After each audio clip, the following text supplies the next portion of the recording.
Halo teman-teman, maaf ya ini tadi ada sedikit kendala teknis nih teman-teman. Sekarang sudah kedengeran ya suara saya ya? Iya, maaf ya untuk semuanya karena tadi ada sedikit kendala teknis nih. Oke, aku ulangi nih buat welcome nih teman-teman. Selamat datang Sobat Sertifikasiku semua di sore hari ini. Tentunya kembali lagi kita di acara program mingguan nih dari Sertifikasiku yaitu Bisik Bincang Asik. Dan sekarang kita sudah sampai di Vol 38 dengan tema kita juga saat ini bisa dibilang banyak juga nih peminatnya. Yaitu tema kita adalah peran analis di industri jasa keuangan. Dan kita juga sudah kehadiran narasumber kita. Nanti kita akan welcome nih teman-teman yang udah nggak sabar, kita akan welcome. Aku juga akan memperkenalkan juga nanti terkait CV daripada narasumber kita. Tapi sebelumnya aku mau opening dulu dan buat teman-teman yang udah hadir, kira-kira dari mana aja nih bisa juga ya ditulis di kolom chat dari daerah mana aja. Dan juga teman-teman, nah di layar sudah terlihat nih narasumber kita. Kita sapa dulu deh ya sebelum kenalan. Ada Mas Dery Yustria. Halo Mas Dery, selamat sore. Selamat sore, Assalamualaikum warahmatullahi wabarakatuh, Mbak. Waalaikumsalam warahmatullahi wabarakatuh. Manggilnya nih Pak atau Mas aja boleh nih, gimana Pak? Apa aja boleh, manggil nama Oke. boleh gitu. Kalau saya di kantor mungkin dipanggilnya Kang, karena saya dari Bandung, silahkan saja. Oke, baik. Jadi Atau biasa. mau panggil Mas boleh, itu kan seluruh Indonesia juga dipanggil Mas, orang Papua juga dipanggil Mas. Bener-bener. Oke, kalau gitu aku Tenang saja. panggil, iya. Aku Kalau panggil mau Mas panggil Mas Dery aja tolong, ya, Mas. Siap, silahkan, siap. silakan. Siap. Oke, Mas Dery. Nanti kita masuk ke topik utama ya, Mas. Tapi aku di sini mau opening dulu nih terkait apa sih sertifikasiku. Terima kasih ya, Mas Dery. Ya, Ya, thank you. teman-teman mungkin di sini yang udah pada tahu ya sertifikasiku.com itu apa. Jadi sertifikasiku.com itu adalah platform edukasi online di mana sini kita menghadirkan pelatihan-pelatihan yang pelatihan untuk persiapan sertifikasi. Buat teman-teman yang mau memiliki sertifikasi bisa banget karena kita punya banyak pelatihan dari pasar modal, teknologi digital, human resource dan banyak nanti kita akan jelaskan juga di belakang. Lalu mungkin ada yang bertanya kenapa sih harus ikut pelatihan. Jadi teman-teman, namanya uji sertifikasi itu ada standar daripada teori dan juga ada standarnya sendiri. Jadi biar ujiannya semakin lancar nih, teman-teman bisa disiapkan dengan mengikuti pelatihan. Oke, oh iya aku belum memperkenalkan diri ya teman-teman, sorry nih. Kenalin, nama aku Tesya, yang sore hari ini akan bareng teman-teman selama 1 jam. Kita akan sharing-sharing terkait dengan peran analis di industri jasa keuangan. Nah, untuk teknis daripada bisik kita seperti biasa, absensi akan dikirimkan di akhir acara dan teman-teman bisa mengisi link absensi. Oke, kita langsung kenalin aja nih daripada narasumber kita. Mas Dery, aku di sini mau bacain sedikit CV dari Mas Dery ya. Nanti mungkin bisa dikoreksi kalau apabila ada salah nih dalam reviewnya gitu. Teman-teman, siap. Jadi kita sore hari ini ada bintang tamu atau narasumber kita, Mas Dery Yustria. Beliau merupakan seorang spesialis di divisi pasar modal syariah Bursa Efek Indonesia dan telah memiliki pengalaman lebih dari 10 tahun. Benar ya Mas Dery ya? Insya Allah. Iya, alhamdulillah luar biasa sekali nih untuk narasumber kita hari ini, jadi cocok banget dengan tema kita juga. Dan beberapa experience beliau juga pernah sebagai Assistant Manager di Indonesia Stock Exchange dari 2018 hingga sekarang, pernah juga menjadi sebagai asisten lecturer di Unpad, begitu ya Mas Dery. Berarti alumni Unpad atau gimana nih Mas Dery ya? Iya, betul. Saya dari Unpad dulunya. Oke, baik. Nah, mungkin biar teman-teman di sini lebih mengenal lagi, boleh Mas Dery untuk memperkenalkan juga nih kembali kepada teman-teman sobat sertifikasiku semuanya. Silakan, Mas. Oke, terima kasih Mbak Tesya. Perkenalkan, saya Dery Yustria dari Divisi Pasar Modal Syariah Bursa Efek Indonesia. Saya harap teman-teman nggak over expected karena saya nggak pakai peci atau nggak pakai pakaian ulama atau ustadz gitu ya. Saya memang bekerja di Bursa Efek Indonesia di Divisi Pasar Modal Syariah, tapi saya bukan ustadz. Saya sebenarnya lebih ke bagian dari Bursa Efek Indonesia, lebih ke waktu-waktu saya habis di strategic management dan business development. Saya kira saya di situ kebanyakan. Dan pendidikan saya kebanyakan juga, bukan kebanyakan, seluruhnya diselesaikan di Bandung.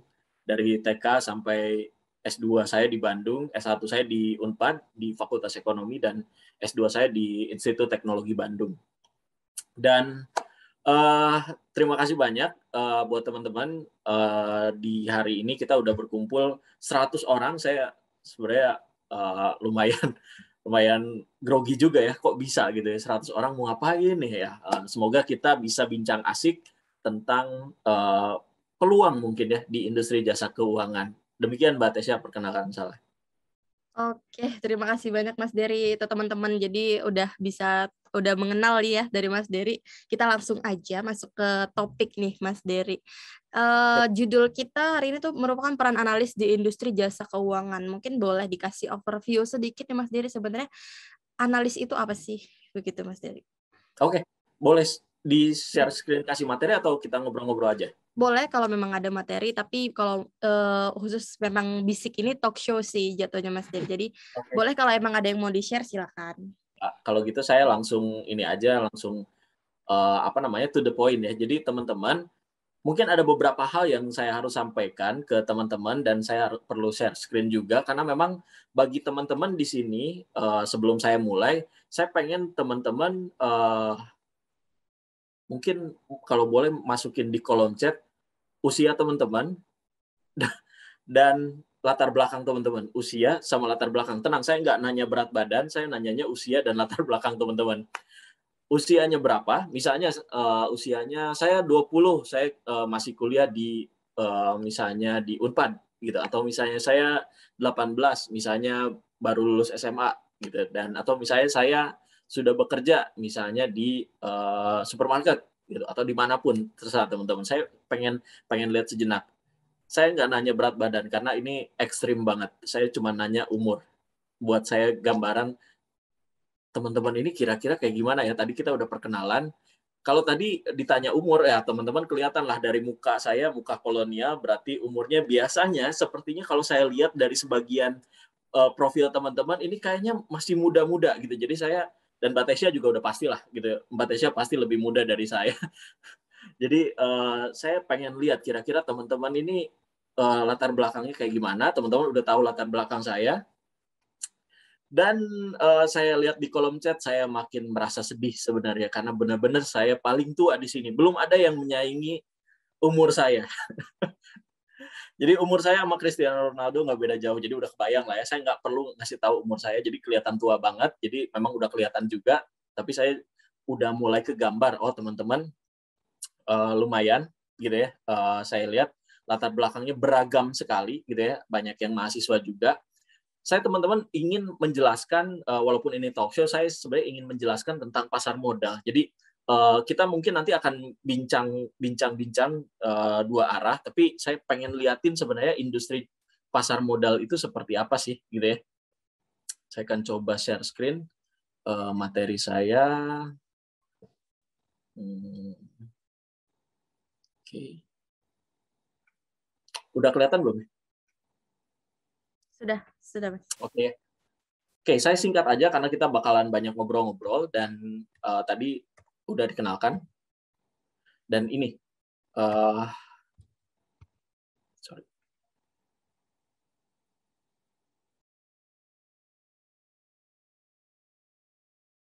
Sebelum saya ngomongin soal analis di industri jasa keuangan, saya mau nyeritain dulu bahwa Indonesia, gitu ya, Indonesia itu sebenarnya potensinya besar, gitu. Dan sekarang sudah banyak pengembangan juga. Indonesia satu-satunya negara yang masuk G20. Secara ekonomi, Indonesia boleh dibilang gadis yang paling seksi di ASEAN secara ekonomi, gitu. Dan ini adalah salah satu modal sebelum kita ngomongin masalah ekonomi dan keuangan.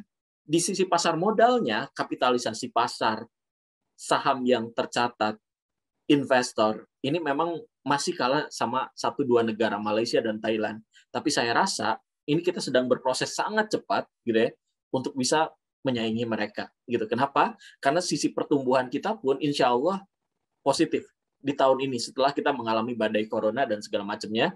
Jumlah investor kita yang domestik 54%, yang asing 45%. Tapi untuk transaksi kebanyakan harian itu didominasi oleh orang-orang yang boleh dibilang dari sisi domestik gitu ya. Yang saya mau garis bawahi ini teman-teman. Jadi bincang kita kali ini saya akan menjelaskan gitu ya, tentang industri jasa keuangan dan problemnya. Gitu ya. Problemnya adalah tingkat literasi kita sangat rendah. Kalau teman-teman mau lihat tingkat literasi pasar modal kita itu cuma 4,9%. Which is sebenarnya ini adalah 5 orang dari 100 orang yang berkumpul. Andai kan di sini ada 100 orang yang berkumpul, hanya 5 orang yang sebenarnya benar-benar paham tentang pasar modal. Kenapa saya ngomongin pasar modal? Sebenarnya bukan karena saya dari Bursa Efek Indonesia, bukan.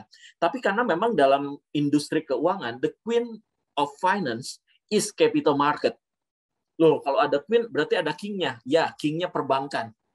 Ya, king-nya perbankan, queen-nya adalah capital market. Kenapa? Karena semua lembaga jasa keuangan lainnya terkoneksi dengan perbankan dan pasar modal. Perbankan dan pasar modal. Contoh apa? Insurance. Kalau bank dan pasar modal jelas-jelas terkoneksi. Kenapa? Karena banyak bank yang tercatat di Bursa Efek Indonesia sebagai emiten, dan untuk transaksi saham juga harus lewat bank. Uangnya harus antar bank. Jadi bank dan pasar modal ini udah benar-benar suami istri, boleh dibilang king dan queen of capital market. Yang lainnya insurance. Gitu. Apa hubungannya dengan capital market? Jangan salah, tren insurance sekarang produknya adalah unit link. Apa unit link? Itu mirip reksadana. Jadi asuransi di backup dengan reksadana. Apa itu reksadana? Salah satu produk yang ada di pasar modal juga. Pension fund, jelas. Kenapa? Karena sebagian dana pensiun itu dikelolanya di produk-produk keuangan juga. Yang mana selain reksadana, di situ juga ada saham, ada obligasi, ada sukuk, dan lain sebagainya. Pembiayaan, financing. Ini sama juga. Banyak lembaga jasa pembiayaan tercatat di pasar modal. Kemudian pegadaian, pawnbroking. Gitu ya. Apa hubungannya pegadaian? Karena saham bisa digadaikan, guys. Jadi ini sebenarnya semua lembaga jasa keuangan berkaitan. It's all connected. So ketika Anda paham pasar modal, gitu ya, Anda akan memahami industri jasa keuangan lainnya secara otomatis. Sayangnya yang terjadi adalah tingkat literasi di pasar modal 4,9%. Artinya apa? Banyak orang nggak paham. Kalau Anda mahasiswa, gitu ya, kalau Anda mahasiswa, sebutlah kuliah Anda di mana. Gitu. Saya nggak tanya tadi Anda kuliah di mana. Tapi yang jelas ketika Anda mahasiswa dan lulus, apa yang membedakan Anda dengan lulusan lainnya? Silahkan pikirkan. Apa yang membedakan Anda dengan lulusan lainnya? Begitu saya lulus, gitu ya, saya datang ke berbagai perusahaan, gitu ya, apa yang membedakan Anda dengan lulusan lainnya yang seangkatan kamu? Apa yang membedakan Anda dengan jurusan Anda di fakultas lain? Saya selalu bilang bahwa saya mungkin tidak punya banyak perbedaan, but I'm good in mungkin econometrics, mathematics, statistics. Nah, dari situ ternyata ada juga pekerjaan yang cocok. Saya masuk Bursa Efek Indonesia, gitu ya, dan di situ memang lebih banyak ke olah data, dan itu memang saya banget, gitu ya. Jadi sebenarnya teman-teman punya sesuatu spesialisasi. Jadi begitu teman-teman nggak punya spesialisasi di lapangan kerja, bingung spesialisasi gue apa? Kalau gue punya gelar sarjana ekonomi, emang orang-orang juga nggak punya. Banyak yang punya gelar sarjana ekonomi, kenapa perusahaan mesti milih Anda? Dan di sarjana ekonomi, Anda pasti punya banyak hal, gitu ya, yang Anda pelajari. Tapi apa yang Anda bagus di dalamnya? Finance kah? Gitu ya? Atau misalnya HR kah? Gitu ya? Ini macam-macam. Jadi Anda pahami diri Anda sendiri dulu, gitu ya. Baru Anda punya spesialisasi. Nah, capital market bisa jadi spesialisasi Anda. Kenapa? Karena nggak banyak orang yang paham. Saya selalu bilang bahwa sedikit lebih baik, sedikit lebih beda, lebih baik daripada sedikit lebih baik. Sedikit lebih beda, lebih baik daripada sedikit lebih baik. Jadi perbedaan ini yang bisa Anda punya. Anda anak sarjana ekonomi, gitu ya. Tapi berapa banyak orang ekonomi yang paham pasar modal? Ini jelas juga sedikit. Kenapa? Tingkat literasi sudah membuktikan, survei literasi OJK sudah membuktikan bahwa literasinya sangat rendah, 4,9%. 5% ahli di sini itu sangat sedikit. But, gitu ya, blessing in disguise. Berarti kita sebenarnya punya sesuatu yang bisa kita ambil di sini. Bahwa sebenarnya di industri jasa keuangan ada orang-orang yang nggak paham. Gitu ya. Salah satunya di pasar modal. Nah, oke. Kita kalau ngomongin deket-deket ke pasar modal, sebenarnya pasar modal itu apa? Sebenarnya sederhana aja. Anda bayangkan pasar kayak biasa, gitu. Pasar kayak biasa, gitu. Perbedaannya, pasar di sini tidak menjual barang kebutuhan sehari-hari. Sebutlah pasar Impres Cipete, gitu. Apa bedanya dengan pasar modal? Kurang lebih sebenarnya sama aja pasar. Yang membedakan adalah barang yang diperjualbelikan, sama cara transaksinya. Barang yang diperjualbelikan sama transaksinya. Jadi kalau kita ngomongin pasar modal, it's activities. Itu adalah aktivitas. Jual beli online itu aktivitas. Jual beli online itu aktivitas. Jadi kalau Anda sebut Tokopedia, itu baru kita ngomongin marketplace atau tempatnya. Kalau Anda nyebutin Bukalapak, itu marketplace atau tempatnya. Nah, begitu juga pasar modal. Pasar modal adalah kegiatannya. Nah, Bursa Efek Indonesia-nya adalah marketplace. Gitu ya. Fungsinya apa? Sebenarnya fungsi intermediaris. Kalau bank, sama juga fungsi intermediaris. Tapi dari sisi gitu ya, yang lebih dekat dengan masyarakat. Tapi kalau misalnya pasar modal, ini bukan hanya orang dengan orang, gitu ya. Di pasar modal ini mempertemukan pihak yang membutuhkan modal, yang mana ini adalah perusahaan dengan para investor, baik pihak maupun orang. Oh, jadi sebenarnya retail juga masuk, iya, gitu ya. Fungsi ekonominya apa? Fungsi ekonominya adalah selain mempertemukan perusahaan tersebut, fungsi ekonominya adalah ketika banyak perusahaan mendapatkan dana dari orang-orang, gitu ya, perusahaan ini akan melakukan ekspansi dan ekspansi ini menyerap lapangan pekerjaan. Pertumbuhan ekonomi Indonesia jadi lebih bagus, aktivitas ekonomi Indonesia jadi lebih banyak. Ini saya rasa mudah untuk dimengerti. Fungsi keuangan tentu saja buat Anda buat banyak orang sebagai investor, gitu ya. Jadi tempat investasi yang paling efektif untuk meningkatkan aset Anda adalah di capital market. Sayangnya lebih banyak orang yang terjerumus ke investasi yang bodong. Itu karena apa? Karena tingkat literasinya rendah. Dan banyak lagi selain sumber pembiayaan, wahana investasi, juga penyebaran kepemilikan perusahaan. Banyak perusahaan melakukan listing, tujuannya adalah biar nggak ribut. Misalnya ini perusahaan keluarga. Kalau dia tidak listing, yang ada keluarga bentrok. Tapi kalau misalnya dia listing, gitu ya, itu akan jauh lebih mudah. GCG-nya lebih terjaga. Keterbukaan dan profesionalisme, dan menciptakan lapangan pekerjaan. Lapangan pekerjaan apa yang di pasar modal? Banyak banget. Anda jurusan apa aja sebenarnya di pasar modal itu ada tempatnya. Jangankan dari fakultas ekonomi, dari fakultas lain aja, bahasa aja ada. Kenapa? Banyak investor dari luar negeri. Banyak yang investasi di kita. Bahasa adalah sesuatu yang penting. Jadi selain bekerja di Bursa Efek Indonesia, di SRO, KPI, KSE, di OJK, dan lain sebagainya, di perusahaan efek pun bisa. Jadi penjamin emisi, perantara pedagang efek, manajer investasi, atau di lembaga penunjang. Ada di kustodian, wali amanat, pemeringkat efek, penilai harga efek. Pak, saya jurusan hukum, kira-kira nyambung apa enggak? Jangan salah. Di Indonesia ini, di capital market ini adalah satu industri yang highly regulated. Yang mana ini justru butuh banyak orang-orang hukum. Gitu ya.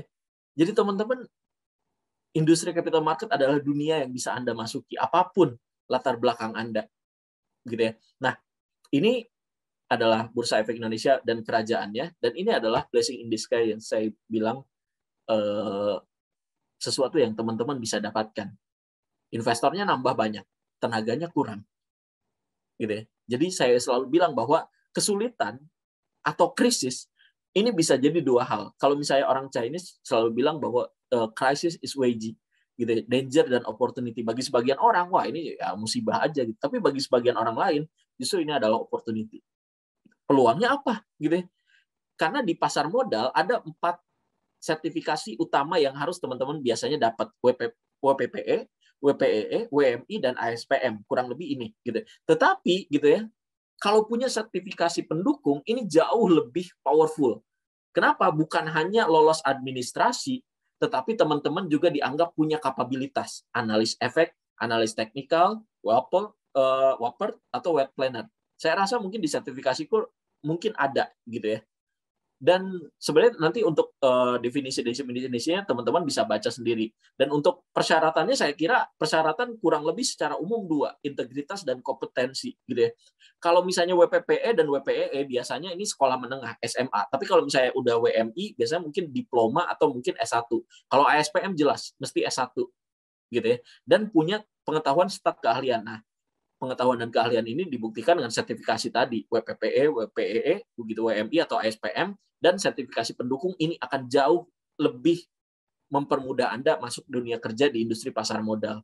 Kalau misalnya mau belajar untuk pasar modal atau pasar modal syariah, saya kira buku-buku banyak pendukungnya gitu ya. Silahkan. Nah, kurang lebih itu yang kebayangnya dari industri pasar modal. Saya mungkin kita kira-kira bakal banyakin ngobrol aja supaya apa? Supaya sebenarnya teman-teman bisa kebayang gitu ya. Oh, peluangnya seperti ini. Gitu ya. Jadi saya udah menggambarkan pasar modal seperti apa gitu ya dan hubungannya dengan lembaga jasa keuangan lain seperti apa. Nah, saya kembalikan ke moderator kira-kira kita apa yang bicarakan dan kita semoga santai aja dan semoga asik-asik aja sama teman-teman untuk tanya jawab. Demikian, Mbak Tesya. Iya, wah luar biasa sekali nih Mas Dery, baru satu pertanyaan openingnya sudah materinya sudah cukup membuka nih wawasan buat teman-teman juga ya bahwa seperti apa sih di industri pasar modal itu dan kira-kira analis itu seperti apa gitu. Jadi buat teman-teman mungkin yang tadi sudah terbesit pertanyaan juga nih, bisa nih sambil tulis di kolom chat karena nanti akan dijawab juga oleh narasumber kita. Oke Mas Dery, terima kasih banyak. Mungkin ke pertanyaan selanjutnya juga nih Mas Dery, tadi kan sudah dijelaskan bahwa seperti apa di industri pasar modal. Lalu kalau untuk profesi analis sendiri kira-kira seberapa penting nih Mas Dery dalam industri keuangan mungkin ya bisa dibilang? Oke, jelas. Tergantung tempatnya. Bagi teman-teman yang bekerja di perusahaan sekuritas dan menjadi analis efek, securities analyst gitu ya. Ini jelas sangat penting. Kenapa? Teman-teman akan membantu klien gitu ya untuk menilai harga wajar suatu efek. Semakin akurat, semakin bagus. Dari mana skill ini? Skill ini didapat dari pengetahuan dan pengalaman. Tapi jelas, begitu masuknya harus tetap punya sertifikasi. Pengalaman itu ngikutin. Gitu ya. Nah, teman-teman, ini pentingnya di mana gitu? Karena setiap investor, setiap perusahaan efek itu pasti butuh analis. Gitu ya. Setiap investor dan setiap perusahaan efek pasti butuh analis. Kenapa?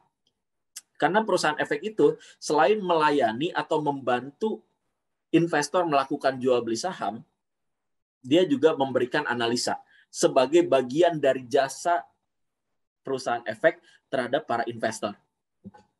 Jadi sangat penting sekali, sangat krusial, gitu ya. Dan bisnis ini sebagai bisnis kepercayaan. Kalau Anda tidak independen, kalau Anda melakukan analisa yang keliru dengan embel-embel atau misalnya sesuatu yang melanggar integritas Anda, melanggar undang-undang, melanggar peraturan perdagangan di Bursa Efek Indonesia, itu tamat. Itu tamat. So, ini adalah bisnis yang highly regulated banget, gitu ya. Tinggal diikuti dan profesional. Saya kira peran analis di industri jasa keuangan sangat krusial. Itu di sisi pertama, gitu ya. Yang kedua, saya bilang tadi tergantung tempatnya. Di mana perusahaan efek? Di mana, gitu? Di manajer investasi kalau misalnya punya WMI. Ini juga jelas. Ini bikin produk reksadana nggak asal-asalan, gitu ya. Penentuan saham apa yang harus ada di situ, gitu ya. Itu akan membantu performance perusahaan atau manajer investasi MI Anda gitu ya untuk mendapatkan aset under management yang lebih tinggi gitu. Jadi kalau ditanya seberapa penting, penting. Kalau di SRO gimana? Di mana ini adalah regulasi gitu ya. Kayak saya misalnya gitu ya. Saya masuk posisi dan pekerjaan job desk-nya sebagai analis gitu ya. Nah, di SRO ini selain menganalisis kebijakan juga meng-create peraturan agar gitu ya, agar perusahaan efek atau manajer investasi bisa membuat satu produk. Gitu ya. Jadi dari sisi makro itu analisnya beda juga gitu ya. Mungkin yang paling penting punya sertifikasi WPPE, WPE dan lain sebagainya itu di lembaga penunjang gitu ya. Apakah itu perusahaan efek gitu, apa itu misalnya kustodi atau misalnya manajer investasi di lembaga di bawah SRO gitu ya. Penting banget. Kenapa highly regulated juga? Karena harus ada izin dari OJK. Jadi lembaga sertifikasi profesinya harus di bawah atau dapat izin dari Otoritas Jasa Keuangan. Demikian, Mbak. Oke, jadi penting juga ya untuk profesi ini tergantung di mana tempatnya, gitu ya, Betul, Mas Dery ya. Baik, betul sekali. kalau bisa dikatakan tadi juga waktu share screen di situ ada beberapa industri yang bisa untuk seorang analis. Tapi kalau untuk saat ini nih, mungkin Mas Dery yang membutuhkan profesi analis itu kira-kira ada di mana saja? Apakah perbankan atau dana pensiun seperti itu, Mas Dery? Betul. Sebenarnya kalau Anda punya sertifikasi ini nilai plus banget gitu ya. Mungkin gitu ya, dengan semakin besarnya teknologi dan ini berpengaruh kepada masalah finansial, teman-teman juga ketemu satu industri baru namanya fintech, financial technology gitu ya. Ini juga penting banget. Jadi teman-teman dimanapun Anda di industri keuangan gitu ya, sertifikasi pendukung atau sertifikasi utama di capital market gitu ya, itu pasti akan sangat berguna buat teman-teman. Apakah di lembaga asuransi tidak butuh securities analyst? Keliru. Mereka butuh juga. Apakah di lembaga asuransi nggak butuh orang-orang yang punya sertifikasi WMI? Salah. Mereka sangat butuh juga. Kenapa? Karena saya tadi bilang, it's all connected. Kalau Anda punya, Anda bisa masuki berbagai perusahaan gitu ya, yang memang membutuhkan seorang analis keuangan. Gitu ya. Jadi sebenarnya dengan memiliki sertifikasi ini, gitu ya, karir Anda itu jadi bisa jauh lebih wide. Kenapa waktu itu saya sulit mendapatkan pekerjaan? Karena memang spesifik, gitu ya. Di mana? Gitu ya. Oh, statistik, oh matematik, gitu ya. Tapi memang yang spesifik untuk keuangan saya tidak punya waktu itu. Kebetulan saya masuk Bursa Efek Indonesia. Kalau boleh dibilang kecemplung deh. Tapi menurut saya, gitu ya, apa yang dilakukan di sini itu justru memperlebar skill saya. Jadi ketika bekerja masuk di industri apa, Anda pahami gitu ya. Dari sisi itu Anda bisa jadi jauh lebih berkembang. Kalau ditanya dibutuhin, hampir semua lembaga jasa keuangan itu membutuhkan analis gitu ya, baik itu analis efek atau misalnya sekedar waper, agen penjual reksadana gitu ya. Jelas ini sangat dibutuhkan banget. Ahli keuangan itu jarang gitu ya. Di perbankan emang dibutuhkan, jelas dibutuhkan dong gitu ya. Mereka juga punya treasury gitu ya. Mereka punya treasury juga. Jadi teman-teman pasti dibutuhkan di sana juga.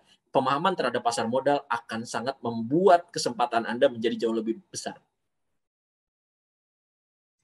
Yap, baik tuh teman-teman. Jadi memang untuk di industrinya sangat luas nih. Semua industri keuangan itu membutuhkan analis karena tadi juga Mas Dery sempat menyinggung bahwa ahli di bidang pasar modal atau terkait capital market tuh hanya sampai 4,9 sampai 5% begitu ya Mas Dery. Dan investor semakin banyak, tapi ahlinya sedikit. Gitu ya teman-teman. Oke, kalau begitu pertanyaan selanjutnya nih Mas Dery. Mungkin tadi sudah dijelaskan juga bahwa memang seperti apa analis dan juga industri mana saja. Lalu kalau untuk kendalanya nih dan tantangan yang dialami dari seorang analis, apakah ada pengaruhnya juga nih di era pandemi saat ini, begitu Mas Dery? Nah, oke, berkaitan dengan kondisi sekarang. Begitu pandemik. Menurut saya profesi sebagai analis gitu ya, itu sebenarnya tidak terkendala pandemik. Gitu. Kenapa? Karena memang tidak butuh banyak orang, gitu ya. Tidak butuh banyak orang. Tetapi pengaruhnya itu bisa nyampe ke banyak orang. Ya nggak? Pengaruhnya ke banyak orang bisa nyampe. Berapa banyak orang yang ada di rumah ketika terjadi pandemik gitu ya, itu lebih banyak baca koran. Dan analis-analis yang aktif di situ gitu ya, itu menjadi wajah perusahaan gitu ya, bagaimana skill dia, bagaimana cara menjelaskan dia, ini luar biasa. Anda kalau tergantung baca korannya, baca koran apa ya. Kalau Anda baca koran gosip, lampu merah dan lain sebagainya, persis nggak bakal ada yang ngomongin kayak gitu. Tapi kalau Anda baca Bisnis Indonesia, Investor Daily, pasti Anda punya ini analis favorit gue kayak begini nih, gitu ya. Ini dari perusahaan sekuritas apa, gitu ya. Dan itu jadi wajah perusahaan, teman-teman. Dan ketika memang terjadi pandemik seperti ini, gitu ya, skill mereka sangat diuji. Kenapa? Kondisi ekonomi lagi kayak gini, gitu ya. Apa yang harus dilakukan investor? Ini adalah analis yang bisa mengarahkan kemana, gitu ya. Analis yang bijak, gitu, tahu, gitu ya, bagaimana melakukan managing risk. Supaya apa? Supaya portofolio mereka walaupun turun, gitu, itu ada harapan untuk naik lagi di kemudian hari. Atau misalnya melakukan switching aset. Analis-analis keuangan jelas harus punya pengalaman yang bagus, harus bijak gitu, harus cerdas gitu ya. Tapi sebelum jadi analis kan berarti harus punya dulu sertifikasinya gitu ya. Jadi yang jelas selama pandemik ini sebenarnya tidak terlalu berpengaruh pada profesi analis secara secara pekerjaan. Apakah misalnya dengan pandemik profesi analis jadi tidak dibutuhkan? Ini keliru banget gitu ya. Pemahaman yang keliru. Kenapa? Karena justru makin dibutuhkan. Jumlah investornya tambah banyak, tingkat literasinya kurang.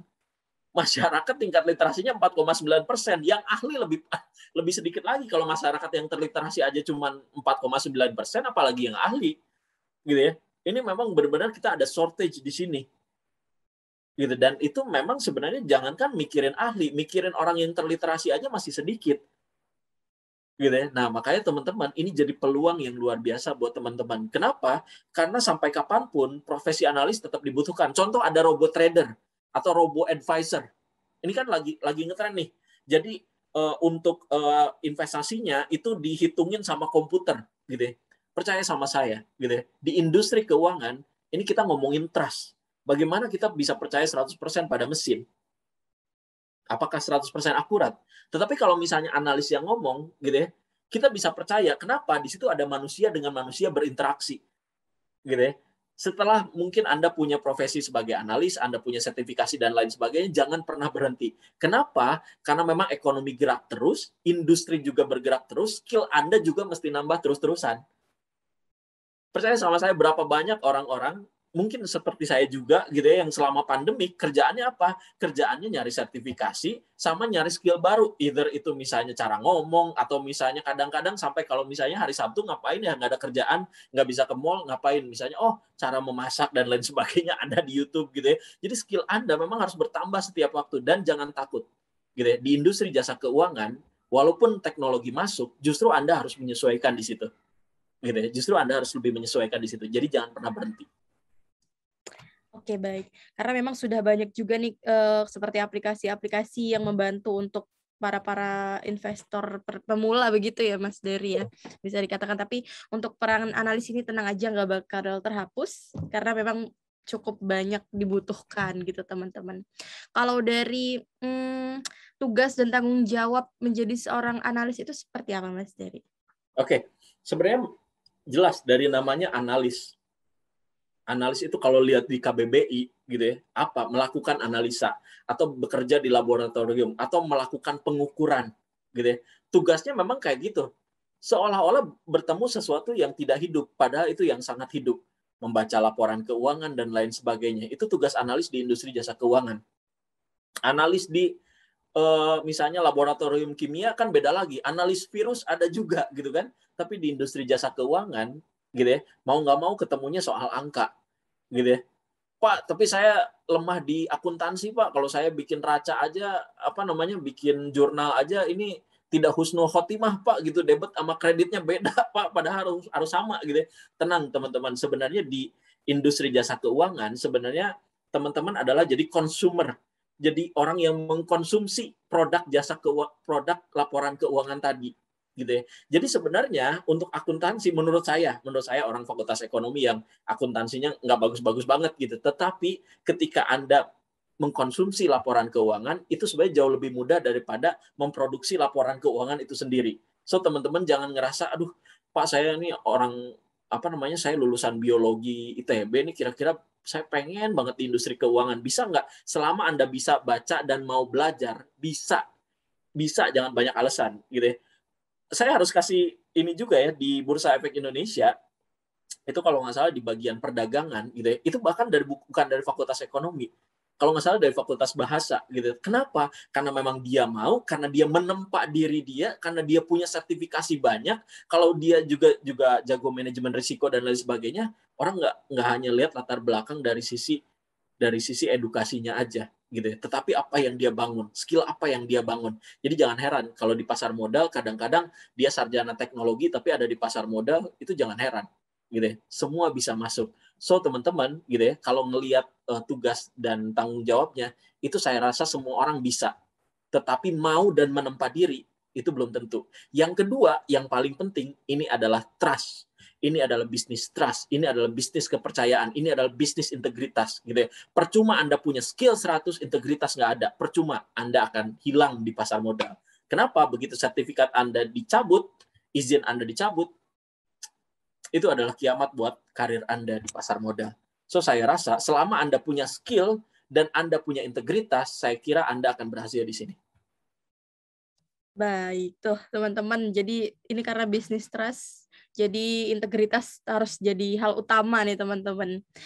Sebenarnya sini ada pertanyaan juga nih Mas Dery, tadi dari salah satu peserta bertanya kalau misalnya di luar jurusan ekonomi bisa atau enggak. Tadi udah kejawab ya teman-teman. Jadi di Bursa Efek saja itu ada yang bahkan dari jurusan bahasa, teknik. Jadi tidak menutup kemungkinan buat yang mau mulai join untuk di peran analis, di dunia analis.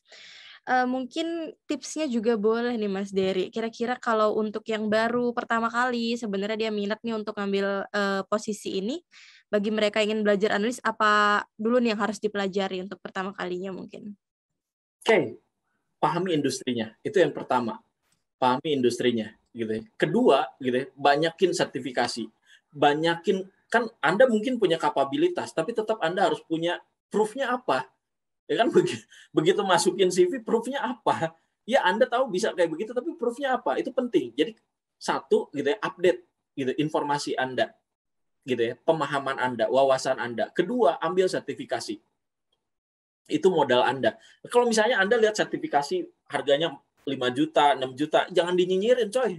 Itu penting buat Anda, itu modal buat Anda gitu ya. Kalau saya hitung gitu ROI-nya itu bakalan lebih gede daripada yang Anda keluarin gitu ya. Saya benar-benar yakin soal hal itu. Dan sekarang enaknya apa? Enaknya adalah teknologi udah jauh lebih bagus. Kenapa? Karena zaman saya ilmu pasar modal adalah ilmu mahal. Jadi saya kelihatan tua banget nih. Ilmu pasar modal adalah ilmu mahal. Kalau mau tahu pasar modal, ikut seminarnya mahal, 2 juta, 3 juta dan lain sebagainya. Oke, gitu ya. Itu adalah investasinya, gitu, investasi ilmunya. Tapi mahasiswa seperti saya keluarin 2 juta, 3 juta untuk ikut seminar pasar modal, hanya tahu pasar modal kayak gimana. Itu beban buat saya gitu ya, yang makan sehari mungkin cuma 2 kali, menjelang siang, menjelang malam. Anda sekarang enaknya apa? YouTube banyak. Gitu ya. Kemudian di Bursa Efek Indonesia itu kan ditekan sama OJK supaya tingkat literasinya tinggi. Apa yang dilakukan? Berbagai program edukasi banyak. Gratis, Masya Allah, gratis zaman sekarang. Tinggal maunya gitu ya. Nggak ada waktu buat datangnya gitu. Sekarang lebih enak lagi. Tahu udah corona juga kita juga nggak peduli. Kenapa? Karena memang dari awal juga kita ada program online. So teman-teman bisa ikutan secara online. Belum lagi sekarang ada Instagram, ada YouTube segala macamnya gitu ya. Cuman Anda tinggal pilah-pilah aja informasi yang ada gitu ya. Tolong dong lambe turahnya tolong dihilangkan dulu lah ya. Disingkirkan dulu. Anda masukin ke akun-akun yang membahas edukasi tentang pasar modal. Dan itu memang ada yang sincere banget. Contoh ngerti saham. Itu Instagram nyeritain soal pasar modal, dia nggak terima apa-apa. Gitu ya, nggak bayar apa-apa. Jarang ada orang yang kayak gitu, dan saya juga nggak mengalami masa-masa seperti itu. Sekarang Anda punya peluang seperti ini. Anda bisa update ilmunya tentang pasar modal, Anda bisa punya wawasan yang bagus tentang pasar modal dan keuangan, plus Anda bisa ambil sertifikasinya. Kalau memang niat mau nyemplung di industri jasa keuangan ini, sekali Anda nyemplung gitu, dan Anda memang suka, Anda akan bahagia di sini. Kenapa saya juga jadi suka? Kenapa? Karena saya suka angka. Pertamanya, begitu masuk ke pasar modal, ini surga buat saya. Memang di Bursa Efek Indonesia boleh dibilang ya mungkin sama kayak kerja di bank gitu ya, boleh dibilang benefitnya dan sebagainya. Tapi yang berbeda di pasar modal adalah sangat dinamis, sangat dinamis. Industri ini sedang bertumbuh, gitu ya. Industri ini sedang bertumbuh. Jadi saya kira teman-teman, gitu ya, ini juga peluang buat Anda. Once Anda kenal pasar modal, once Anda masuk ke industri ini, gitu ya, percaya sama saya. Kalau saya selalu percaya bahwa ketika kita hidup dari sesuatu yang kita sukai, gitu ya, kita dapat uang dari situ, gitu ya, percaya kita akan mencintai hidup kita. Itu. Gitu ya teman-teman. Jadi memang sudah banyak juga peluang begitu ya Pak untuk menambah ilmu, banyak sekali media-media yang sudah share secara gratis teman-teman. Dan tentunya memang investasi salah satunya untuk sertifikasi cukup bisa dikatakan cukup sedikit mahal gitu, tapi untuk gantinya memang apabila teman-teman fokus dan ingin berkarir di bidang analis pasti akan keganti tuh, begitu ya teman-teman. Oke Mas Dery, di sini juga saya ada tertarik satu pertanyaan. Sepertinya ada dari Jailani, Kak Jailani di sini dia bertanya terkait apa ini berkaitan dengan data analis. Mungkin masih belum tergambar nih Mas Dery. Bedanya analis ini dengan analis lain, analis industri jasa keuangan dengan analis lain, karena di sini dia bertanya terkait data analis. Mungkin boleh disinggung lagi nih Mas Dery untuk terkait analis di jasa keuangan tuh gambarannya seperti apa gitu. Oke, kita memang masuk ke industri big data gitu ya. Big data itu udah jadi bagian yang sedang dikembangkan juga di industri keuangan gitu ya. Kalau cuman mungkin analis data, itu data semua bisa masuk gitu ya. Data orang-orang yang kena COVID, data orang misalnya yang punya golongan darah yang paling banyak kena COVID, data segala macam itu banyak. Angka itu bisa jadi bermacam-macam. Tetapi di industri jasa keuangan kita akan fokus pada sesuatu yang berkaitan dengan produk atau jasa keuangan. Itu bedanya analis industri keuangan, berkaitan dengan produk dan jasa keuangan. Macam-macam. Asuransi itu produk keuangan.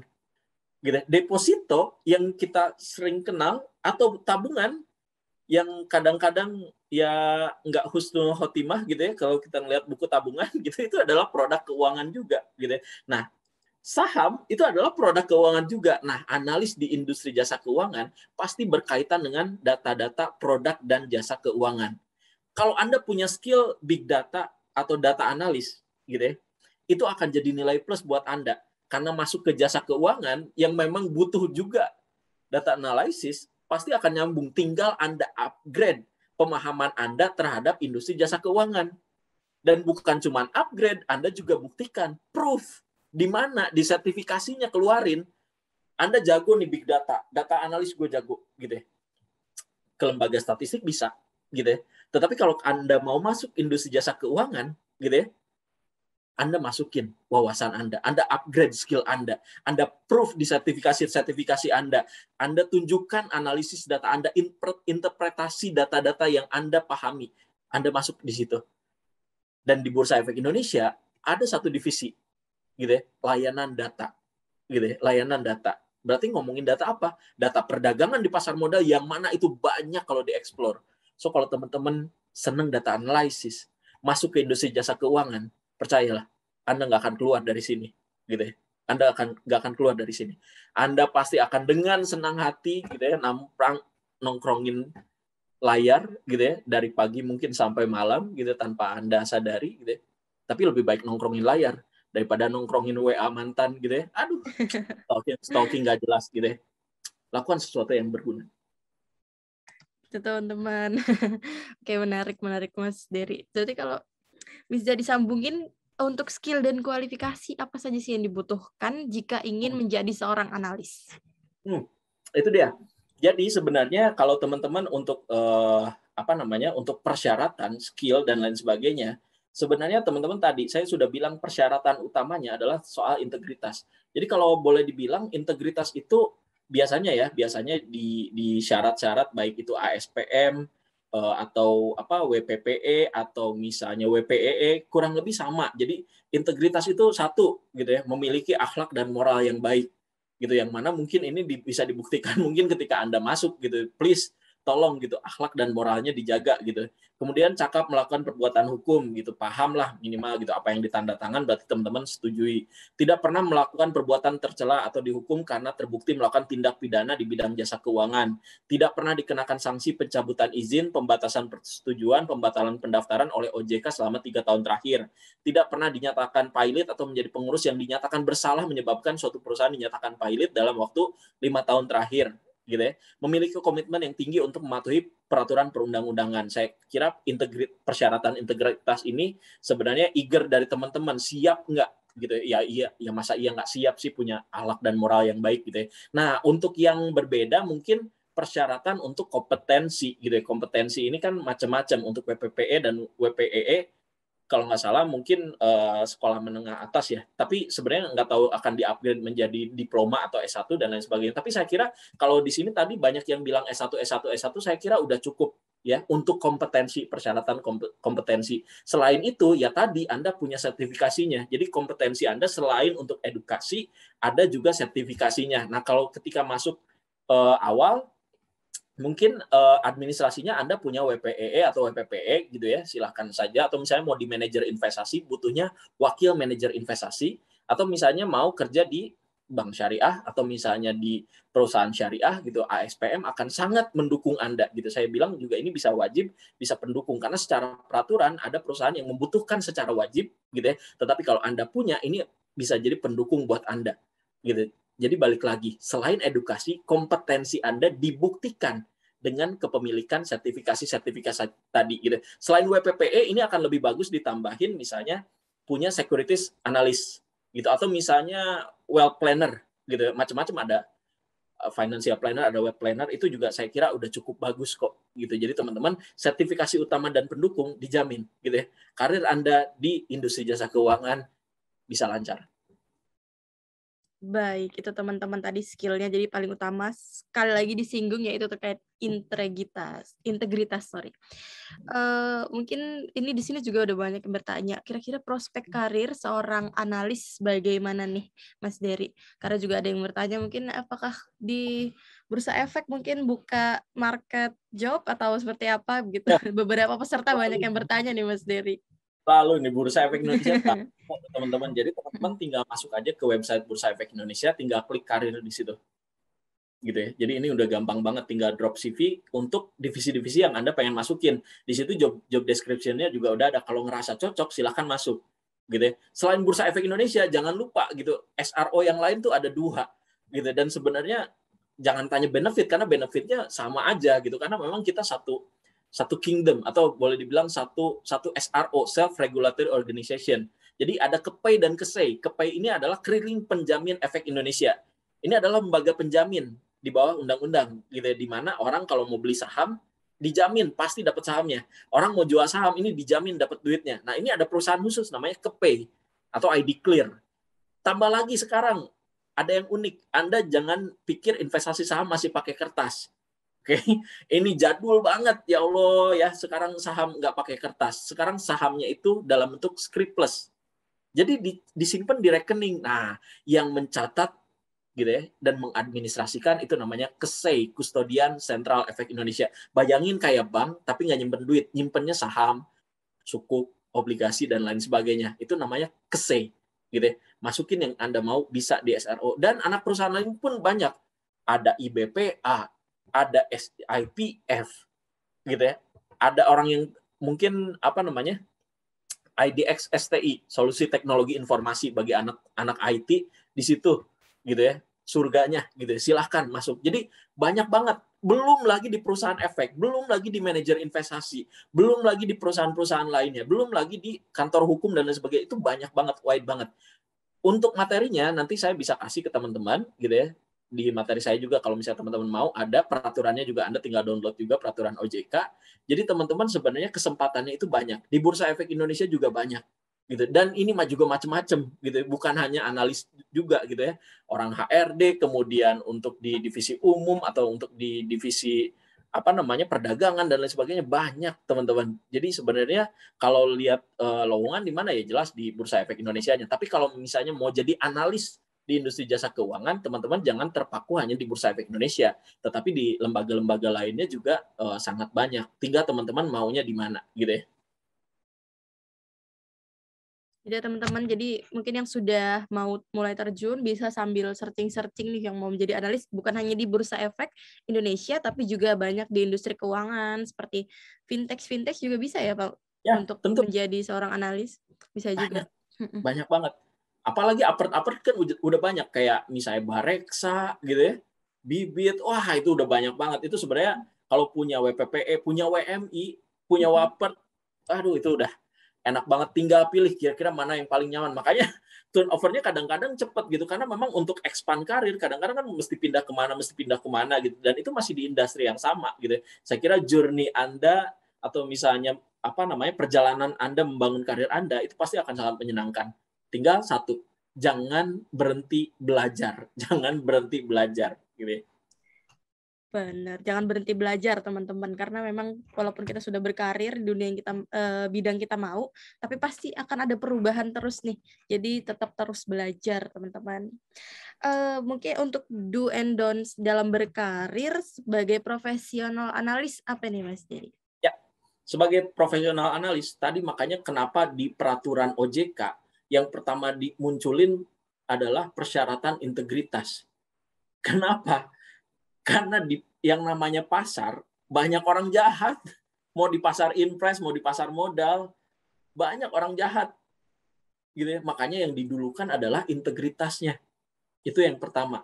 Integritas itu menyangkut apa? Menyangkut trust, kepercayaan.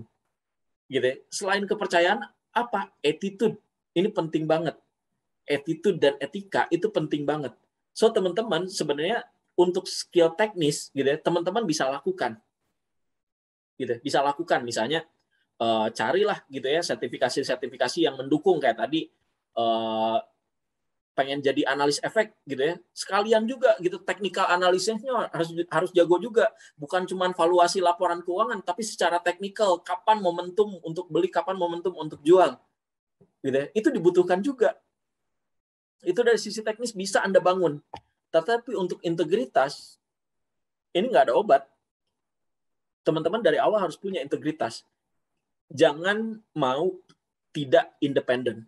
Jangan mau tidak independen. Analisis Anda harus fokus dan independen. Bisa jadi gitu banyak perusahaan atau banyak emiten yang datang ke Anda, tolong dong bagus-bagusin perusahaan gue gitu ya. Rekomendasiin dong ke klien-klien atau ke investor-investor dulu beli perusahaan gue. Pernah ada kayak gitu? Pernah. Pernah kena dan hancur? Banyak. 10 tahun saya bekerja di pasar modal, saya sudah banyak melihat orang-orang yang tidak memiliki integritas, yang mengkhianati integritasnya, selalu berakhir buruk. Gitu. So, teman-teman, once sekali Anda masuk ke industri ini, percaya sama saya, kejujuran itu yang utama. Kejujuran itu yang utama. Independensi itu yang utama. Gitu. Integritas itu yang utama. Nggak bisa diotak-atik. Gitu. Boleh jadi skill Anda kalah mungkin sama orang lain, tapi integritas Anda, gitu ya, nggak boleh bisa digugat, nggak boleh turun dari 100%, gitu ya. Nggak ada obat buat yang kayak begitu, gitu ya. Kenapa? Karena yang teknis-teknis, sertifikasi Anda bisa belajar, bisa ngambil, gagal bisa ngambil lagi, gitu ya. Nggak ada batasan kan, Anda pengen jadi punya keahlian untuk technical analysis, gitu ya. Anda udah ikutan, pas ujian gagal, gitu ya. Atau misalnya ada problem apa-apa, ikutan lagi nggak apa-apa, santai. Gitu ya, nggak ada batasan gitu ya, selama Anda mau belajar. Tetapi kalau misalnya kejujuran, sekali Anda nggak jujur, tamat men. Gitu ya. Maka dari itu teman-teman, gitu ya, update skillnya dan pertahankan integritas Anda. Demikian. Luar biasa itu teman-teman. Jadi sekali lagi integritas itu perlu dan skill pasti tentunya untuk terjun ke bidang analis, terutama di industri jasa keuangan. Mas Dery, ya ampun sudah tidak berasa nih kita sudah hampir 1 jam ngobrol-ngobrol juga. Dan materinya cukup dan sangat bagus nih, luar biasa untuk materinya. Nanti apakah bisa di-share? Ada juga yang bertanya. Boleh. Bagaimana Mas Dery? Oke, nanti akan admin bantu share ya teman-teman. Nanti akan admin bantu share juga melalui grup. Jadi teman-teman nanti bisa dapetin materinya. Selain itu nanti untuk bisik kita kali ini juga akan ada di YouTube. Teman-teman bisa nonton ulang nantinya kembali di YouTube sertifikasiku. Mas Dery, terakhir mungkin buat tips dan triknya buat teman-teman yang baru terjun ke dunia ke bidang keuangan, ke bidang analis. Tips dan triknya apa nih Mas Dery? Atau mungkin yang sudah memiliki sertifikasi dan dia masih bingung harus digunakan kemana sih sertifikasi ini? Bisa dikasih tipsnya Mas Dery. Oke. Bagi teman-teman yang udah punya sertifikasi, ini sebenarnya tinggal nunggu momen aja, tinggal nunggu waktu, dan rajin-rajin cari lowongan yang cocok. Sebenarnya karena memang turnover itu tinggi juga gitu. Jadi teman-teman di perusahaan sekuritas, di manajer investasi, di fintech dimanapun itu pasti dibutuhin. Tinggal teman-teman mau nyarinya pelan-pelan atau cari satu-satu atau expand lagi wawasannya kira-kira ke perusahaan apa dan lain sebagainya. Itu teman-teman lakukan gitu ya. Jadi sebenarnya setelah Anda punya sertifikasi ini, sebenarnya itu sangat sangat mudah buat Anda. Tinggal Anda tunggu momentumnya aja. Bagi yang belum mau terjun di sini, itu ya tadi yang saya bilang teman-teman, update wawasannya, pahami industrinya kayak gimana. Baik itu misalnya pasar modal, atau misalnya mau industri lainnya Anda senangnya yang mana, terserah. Tapi yang jelas gitu ya, saya kasih tahu teman-teman, the queen of finance is capital market. So teman-teman pahami dan dalami pasar modal gitu ya. Kemudian Anda bisa pahami lembaga jasa keuangan lainnya, itu akan sangat mengekspan atau mempermudah Anda menentukan jalur karir Anda. Jadi Anda mau kemana-kemana itu jadi lebih jelas, gitu ya.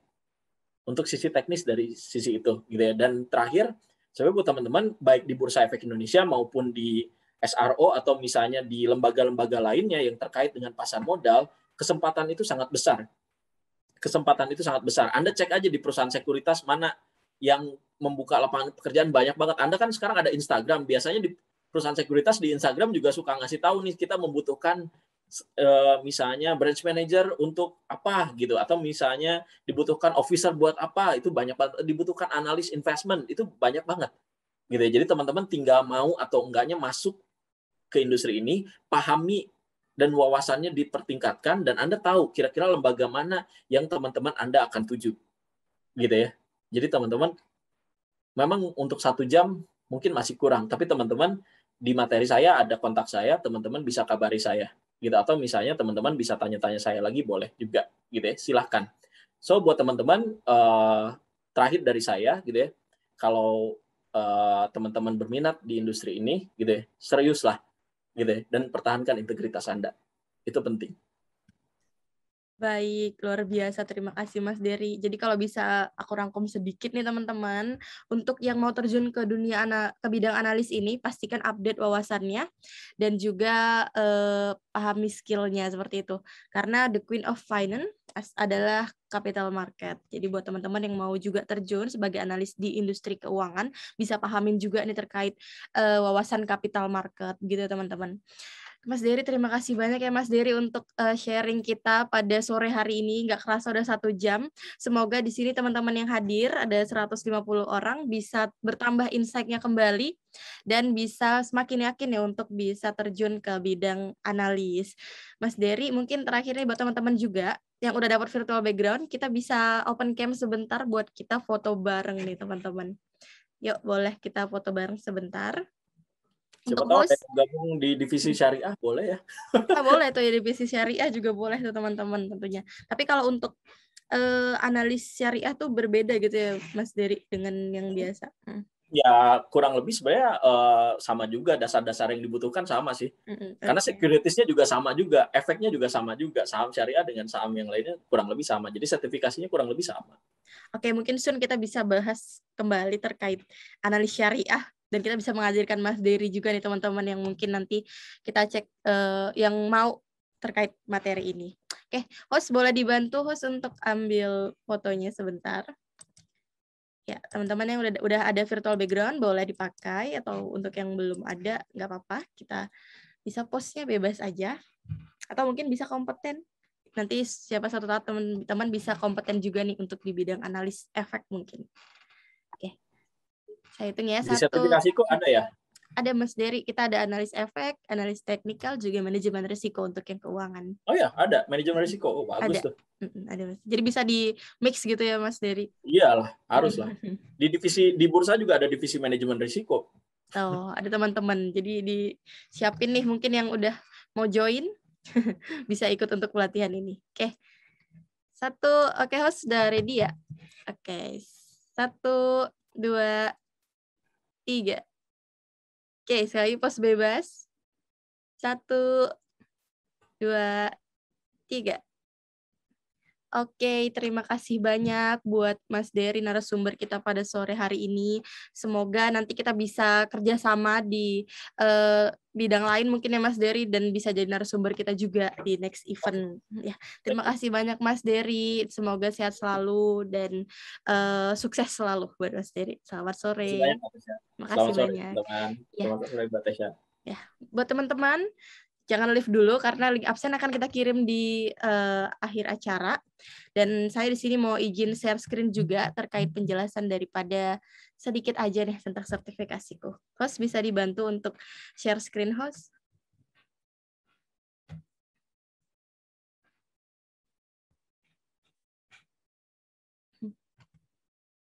Oke, boleh next. Teman-teman ada pengumuman sedikit nih ya. Nah, buat teman-teman semua, jadi untuk sertifikasiku, kita di sini menghadirkan beberapa pelatihan. Dan untuk pelatihan yang saat ini akan running, tepatnya di tanggal 18 sampai 19 September, itu ada pelatihan digital marketing batch 9. Buat teman-teman yang mungkin dari kemarin nanyain dan mau daftar tapi masih mikir-mikir, masih bisa hingga malam ini kita tunggu pendaftarannya, karena kelasnya akan running di besok, tepatnya dari jam 9 pagi sampai jam 4 sore. Untuk investasi biayanya nanti bisa juga ditanyakan kepada admin atau bisa cek website kita di www.sertifikasiku.com. Jadi teman-teman bisa langsung daftar ya teman-teman. Next. Nah, ini dia untuk new batch sertifikasiku. Jadi sertifikasiku saat ini sudah open batch kembali. Untuk manajemen risiko, kita open batch 14. Begitu juga dengan analis efek atau RSA, kita juga sudah open di batch 14. Untuk apa yang kalian dapatkan apabila ingin mengikuti pelatihan ini, bisa dilihat juga di teman-teman untuk di layar ini. Dan selain dari analis efek dan manajemen risiko, kita juga sudah buka batch 9 untuk registered technical analyst. Tadi kan juga Mas Dery sudah sempat menyinggung bahwa di mana untuk terjun ke analis keuangan, di industri keuangan dibutuhkan sertifikasi kompetensi juga teman-teman. Teman-teman apabila bisa menguasai ketiga kompetensi ini, itu juga sudah sangat enak sekali nih untuk berkarir di industri keuangan, tepatnya sebagai seorang analis. Next. Nah, selain daripada sertifikasiku di bidang keuangan dan pasar modal, kita juga ada nih untuk sertifikasiku di bidang lain seperti ada junior graphic designer, juga ada training of trainer, dan junior web programmer. Ini masih running dan untuk kelasnya masih di bulan November. Jadi mungkin teman-teman yang masih mau nabung bisa atau mau langsung daftar juga bisa karena kita masih open untuk batch-nya.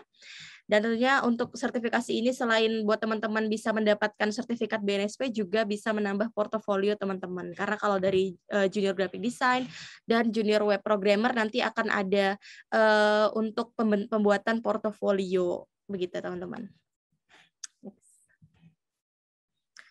Nah, untuk program kita juga ada sertifikasi Get Deals, teman-teman. Jadi di sini spesial untuk di bulan September. Mungkin teman-teman di sini ada yang mau bareng grup, join untuk ikut pelatihan sertifikasi. Bisa, karena daftar dengan sertifikasi Get Deals. Daftar pelatihan ramean, bayar jadi lebih ringan nih teman-teman. Bisa lebih hemat hingga 500.000, gratis kursus pelatihan online terlaris, serta dapat voucher cashback senilai 300.000 dan gratis tiket festival sertifikasiku.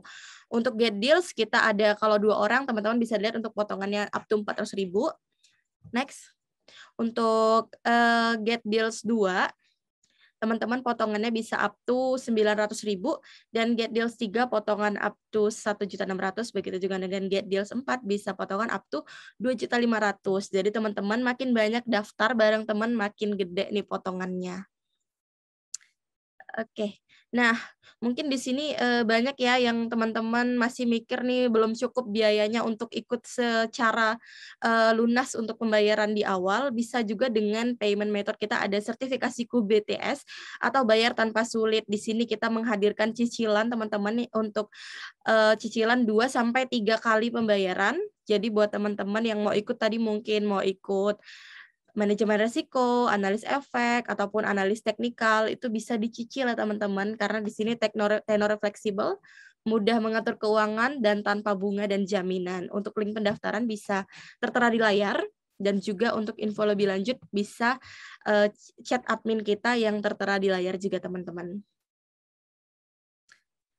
Nah, tadi sudah disinggung sedikit bahwa untuk Get Deal selain teman-teman mendapatkan potongan, dapat voucher cashback, juga mendapatkan tiket festival sertifikasiku.